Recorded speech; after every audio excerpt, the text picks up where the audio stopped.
बात दरअसल 5000 साल पुरानी है। कुरुक्षेत्र के अंदर पांडवों और कौरवों के बीच भीषण युद्ध शुरू था।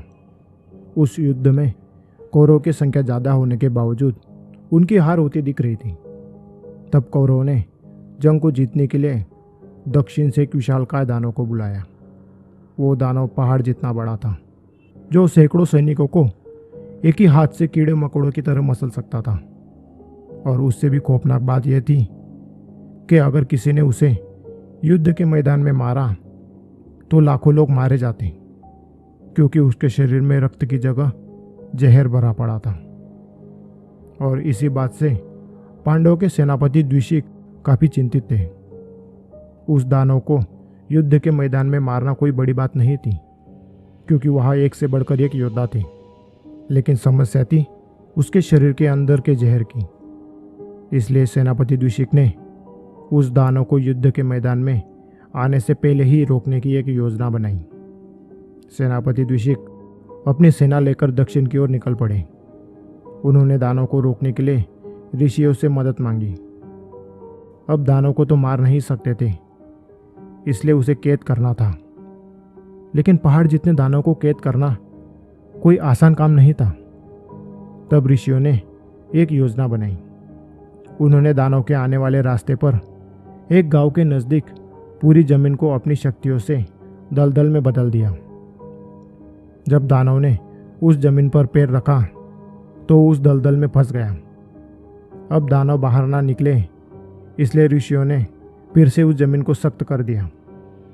लेकिन जब तक वो जमीन सख्त होती, तब तक दलदल में फंसे उस दानव ने अपने मुंह से हवा छोड़ी, और उस हवा की वजह से वहाँ एक छेद बन गया। और जिस कुएं की तुम बात कर रहे हो, वो वही छेद है जो सीधा दानव के मुंह के अंदर जाता है।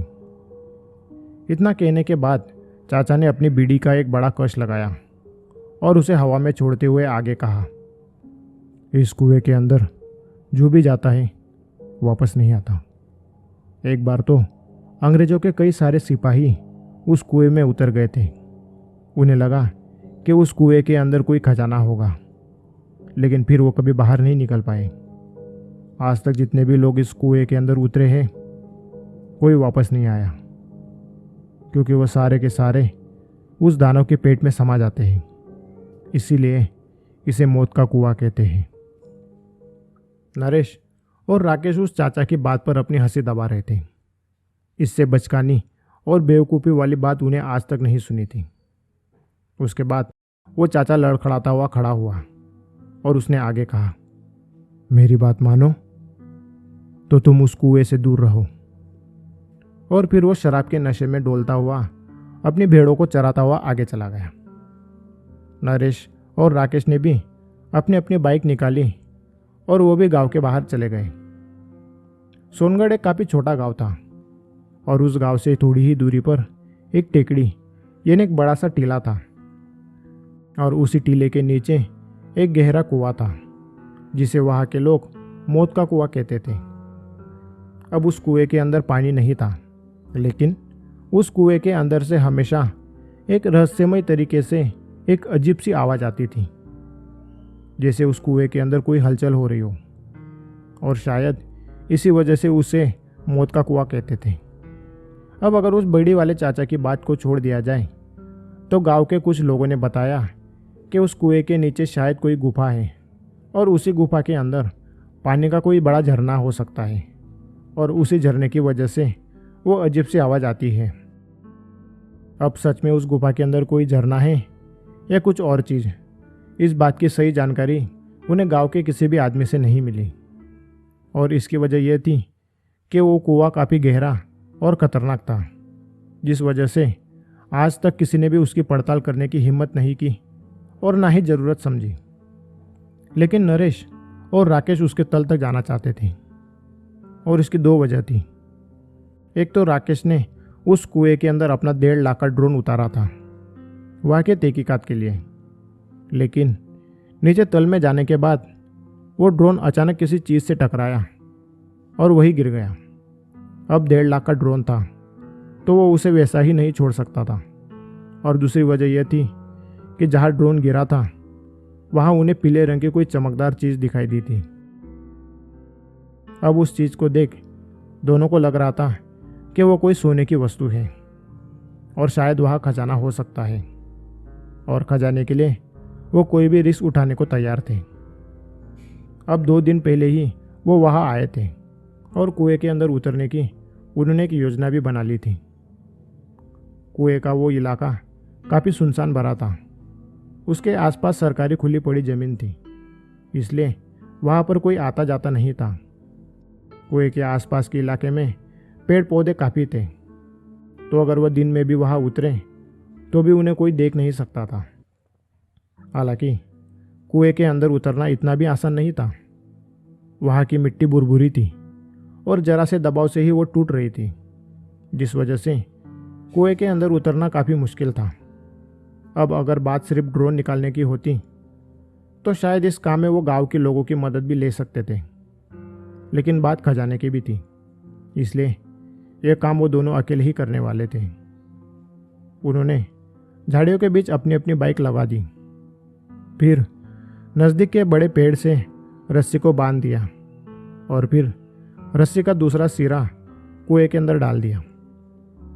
पहले राकेश रस्सी के सहारे नीचे उतरने लगा। कुआं सच में काफ़ी गहरा और सूखा था।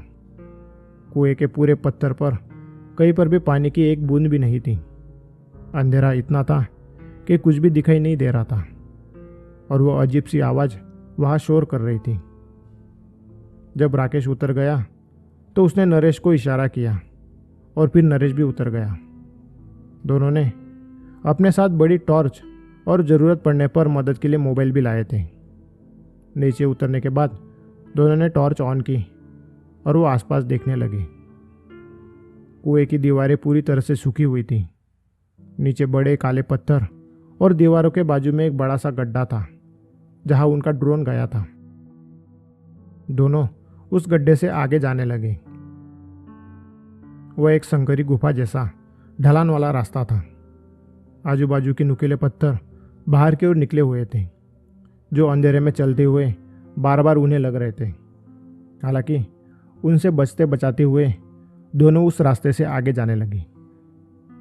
जैसे जैसे वो आगे बढ़ने लगे उन्हें उमस महसूस होने लगी, गर्म हवा महसूस होने लगी। लग रहा था जैसे कहीं से गर्म पानी की हवा बह रही हो। फिर धीरे धीरे वो आगे बढ़ने लगे। काफ़ी दूर जाने के बाद उन्हें जमीन पर पड़ा उनका ड्रोन दिखाई दिया। ड्रोन नीचे जमीन पर गिरा था और पत्थर से टकराने के कारण उसका ब्लेड तिरछा हो गया था, जिस वजह से वो उड़ नहीं पा रहा था। राकेश ने ड्रोन उठाया, चेक किया तो उसकी बैटरी खत्म हो चुकी थी। हालांकि वो सही सलामत था। 1.5 लाख की चीज़ वापस मिलने से उसके मन को शांति मिली। फिर उन्होंने वहाँ के आसपास की ज़मीन को देखा जहाँ उन्हें चमकदार चीज़ दिखाई दी थी। काफ़ी खोजबीन के बाद उन्हें वो चीज़ मिली, लेकिन वो कोई सोना नहीं बल्कि एक पीला पत्थर था। दोनों इस बात से काफ़ी निराश तो हुए, लेकिन उनके सामने गुफा खत्म नहीं हुई थी। उन्हें उम्मीद थी कि आगे जाने पर उन्हें खजाना मिल सकता है, इसलिए वो आगे बढ़ते गए। फिर आखिर में वो एक बड़ी सी गुफा के अंदर पहुंच गए। वो गुफा काफ़ी विशालकाय थी। 50 फीट ऊंची उस गुफा की छत थी। चौड़ाई में इतनी ज़्यादा थी कि टॉर्च की रोशनी भी आखिरी दीवार तक नहीं पहुंच पा रही थी। और उसी गुफा के अंदर वो एक अजीब सी आवाज़ गूंज रही थी, भाई मैं शर्त लगा सकता हूँ कि यह गुफा नेचुरली तरीके से नहीं बनी है। इस गुफा को बनाया गया है। नरेश ने छत की ओर टॉर्च करते हुए कहा। ऊपर छत को देख, कितनी प्लेन और गोल है। नेचुरली होती तो इतनी परफेक्ट नहीं होती, और अगर इसे लोगों ने बनाया है तो भाई मेरा यकीन कर, यह खजाना छुपाने के लिए बनाया गया होगा। नरेश की उत्साहवर्धक बातों को सुन राकेश को भी लगने लगा कि वह खजाना हो सकता है, और फिर दोनों खजाने को ढूंढने के लिए गुफा की एक दिशा में जाने लगे। गुफा के अंदर के सारे पत्थर लाल रंग के थे। नीचे की मिट्टी भी लाल रंग की थी और कई जगहों पर सांप जैसे निशान बने हुए थे। जैसे जैसे वो आगे बढ़ने लगे, वो अजीब सी आवाज़ धीरे धीरे स्पष्ट होने लगी।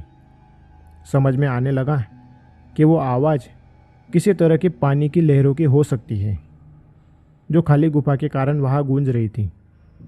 नरेश और राकेश टॉर्च के उजाले में उस आवाज़ की ओर जाने लगे। जैसे जैसे वो आगे जाने लगे, नीचे की ज़मीन मुलायम और कीचड़ वाली बनती गई।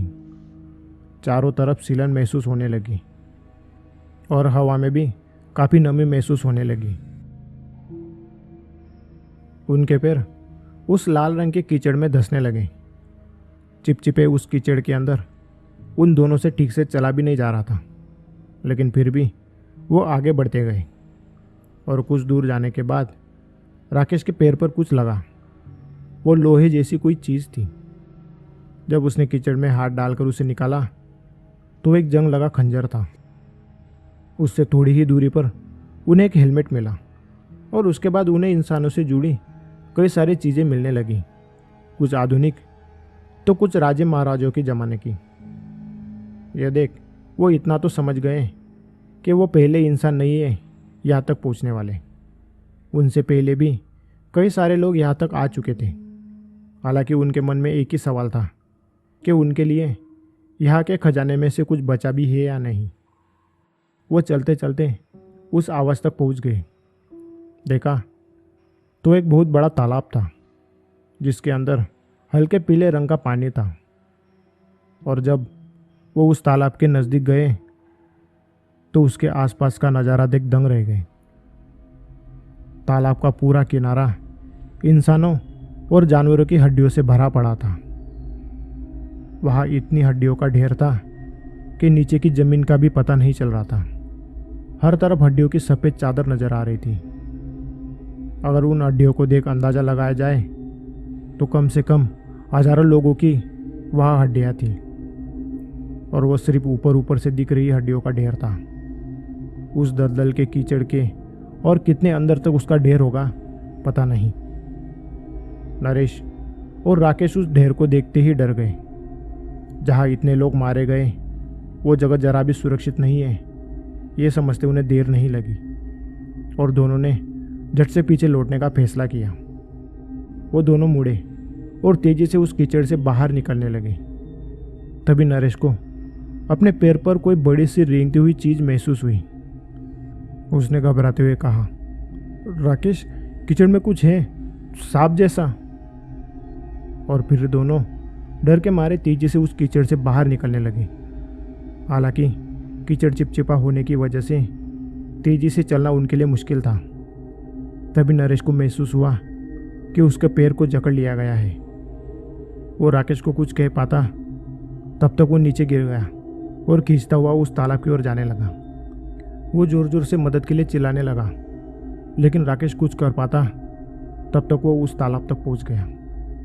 उसकी चीखों की आवाज़ें उस तालाब से आ रही थी। राकेश उसे बचाने के लिए तालाब की ओर जाने लगा, लेकिन तभी तालाब के अंदर से हल्के लाल रंग के सांप जैसे कई सारे चिपचिपे जीव बाहर निकलने लगे।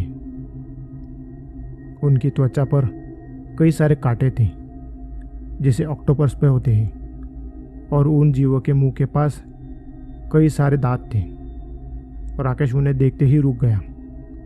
वो डर के मारे पलटा और तेजी से उस कीचड़ से बाहर निकलने लगा, लेकिन वो बाहर निकल पाता उससे पहले ही उसका पैर जकड़ गया और वो भी नरेश की ही तरह उस तालाब की ओर खींचा चला गया।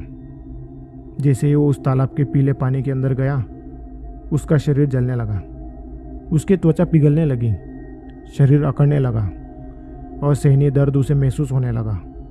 लग रहा था जैसे वो किसी तेजाब के अंदर हो। वो जोर जोर से चीखने लगा। उसकी चीखें उस गुफा के अंदर गूंजने लगी और अंततः उसकी चीखें बंद हो गई। अब उस तालाब के अंदर क्या था? कौन था इतनी मौत का जिम्मेदार? क्या रहस्य है उस कुएं का?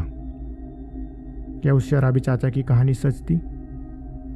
आज तक किसी को नहीं पता। नमस्कार दोस्तों, मेरी पिछली कहानी में आप लोगों ने उस कहानी के सेकंड पार्ट के बारे में पूछा था और एक दोस्त ने आगे की कहानी के बारे में सजेशन भी दिया था। हालांकि मैंने उस कहानी का वही अंत कर दिया था। दरअसल मैंने उस कहानी को अधूरा इसलिए छोड़ा था क्योंकि मैं चाहता था कि आप उसके एंडिंग के बारे में खुद इमेजिन करो। मैं दो तरह की कहानियाँ लिखता हूँ। एक ऐसी कहानी जिसमें जो मेन कैरेक्टर है, जिसके साथ घटना घट रही है, वो मैं खुद हूँ। अब ऐसी कहानियों में मैं वही लिखता हूँ जो मुझे दिखता है या मैं समझ पाता हूँ, क्योंकि उस कहानी में मैं मेरे साथ घटने वाली घटनाओं से अनजान होता हूँ। और दूसरी कहानी मैं नैरेटर की तरह बताता हूँ, जहाँ मैं मेन कैरेक्टर के साथ क्या हो रहा है उसके बारे में बताता हूँ।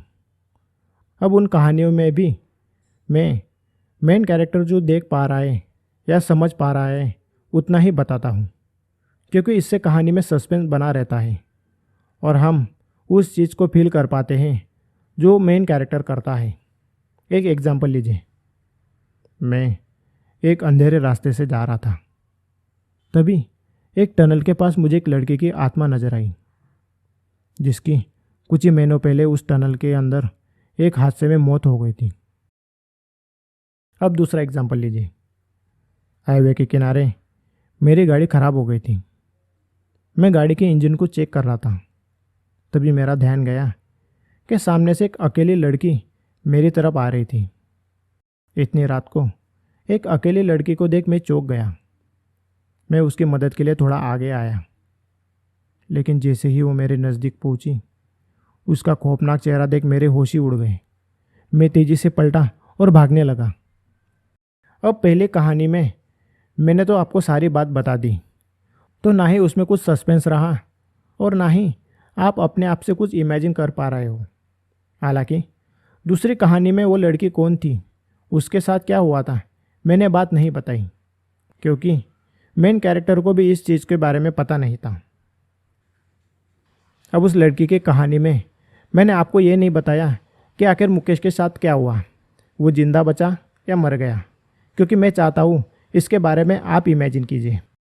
और वो लड़की कौन थी और उसके साथ क्या हुआ था, ये भी मैंने आपको नहीं बताया, क्योंकि उसके मेन कैरेक्टर जो मुकेश था, उसको भी इसके बारे में कुछ भी नहीं पता था।